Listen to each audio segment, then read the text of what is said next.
Nairobi is burning again. The youth are still in the streets. The air still smells of tear gas and charred tires. And just when the world thought President William Ruto might back down, he dropped a bombshell. He is not stepping down. He is not apologizing. In fact, Ruto has declared his intention to run again in 2027.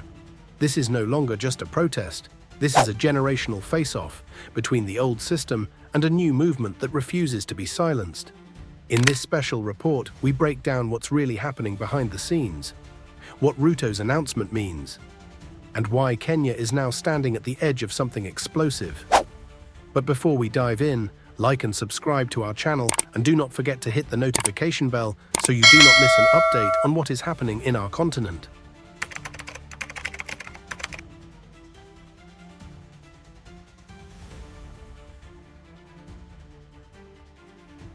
The announcement that ignited a new wave. On day 38 of Kenya's ongoing protest movement, President William Ruto addressed the nation.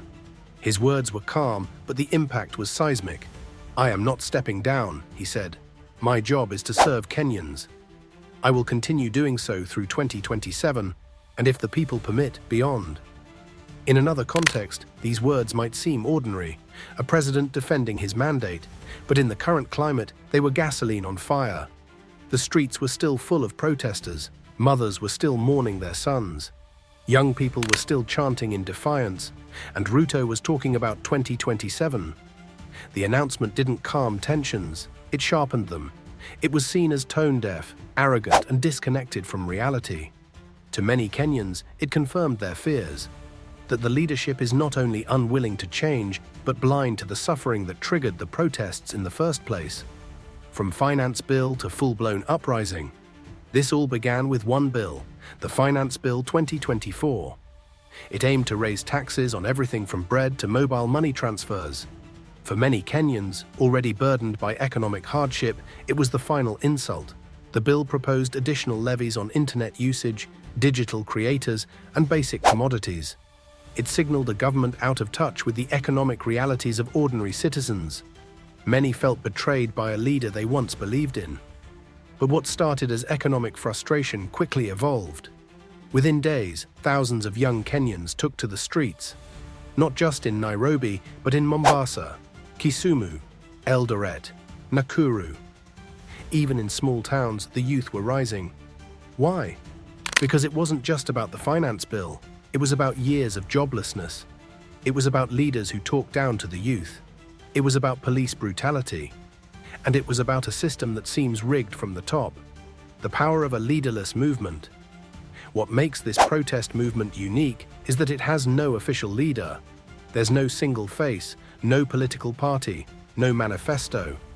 Instead, the movement is coordinated through Twitter Spaces, TikTok Lives, Telegram channels, and WhatsApp groups.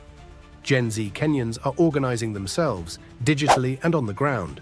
They are printing banners, coordinating safe routes, warning of police presence, sharing legal aid contacts. They've created live maps of protest zones, organized food deliveries for injured protesters, and even set up fundraising drives for medical aid and funerals. And they're doing it better than most political parties. This is what frightens the government. They can't arrest a hashtag. They can't detain a decentralized protest. They can't silence a generation that has grown up online. This is a protest that lives in memes, music, poetry, and viral videos. It's a cultural uprising as much as a political one. Blood on the tarmac. With every passing week, the violence has escalated. Kenyan police have responded with tear gas, batons, arrests, and live ammunition. Human rights groups report that dozens of people have been killed. The youngest, just 12 years old, journalists have been beaten. Hospitals have overflowed with injured protesters, and yet the demonstrations continue. Because now it's not just about taxes. Now it's about justice for the dead. Now it's about reclaiming dignity. Now it's about ending the culture of impunity that has plagued Kenya for decades. Mothers cry on national TV. Names of the dead become trending hashtags. Funerals turn into protest marches, and through it all, the youth chant one message: we are not afraid. Ruto's gamble. So why did Ruto announce his 2027 intentions now? Some say it's strength, a show of confidence. Others say it's desperation, a signal that he's lost touch with the people. His approval ratings have plummeted. Even traditional allies in parliament are growing uneasy. And yet, Ruto projects calm. But beneath that calm lies a dangerous gamble. By refusing to acknowledge the legitimacy of the protesters' anger, Ruto is doubling down on a strategy of endurance. He believes the protests will eventually fade. That time is on his side. But history suggests otherwise. No leader has ever won against a united youth armed with smartphones and rage. By aligning himself with the status quo, Ruto risks becoming the face of everything Gen Z wants to dismantle. What does the Constitution say? Legally, Ruto is within his rights. He was elected in 2022. His term runs till 2027. He is entitled to seek re-election. But democracy is not just about legality. It is about legitimacy. It is about listening. It is about responding. And right now, much of the country feels unheard. Even those who voted for Ruto now wonder if they made a mistake. The people demanded empathy. They got arrogance. They asked for change. They got rubber bullets. Constitutional power without public trust is a fragile thing. The regional and global echo. The world is watching. Africa is watching. From Nigeria to South Africa to Ghana, young people are drawing inspiration. They're watching how Kenya's youth are standing up. They're watching how Ruto responds, and authoritarian leaders across Africa are taking notes.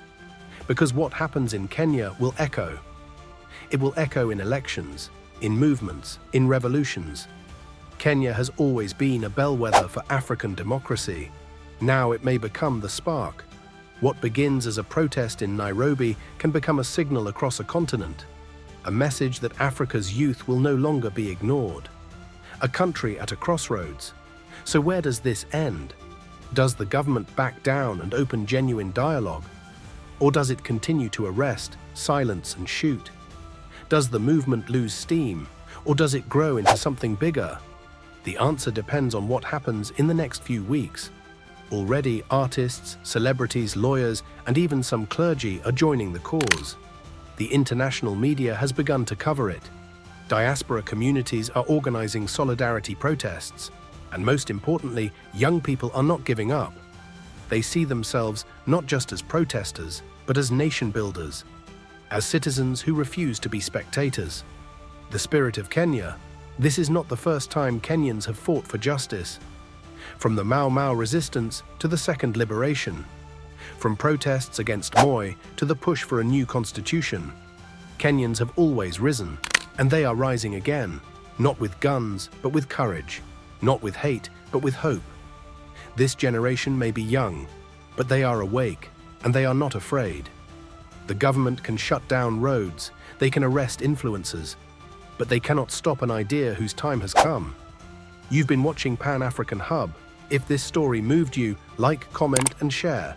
Subscribe for more powerful stories from the continent, because Africa is changing, and the youth are leading. See you in the next one.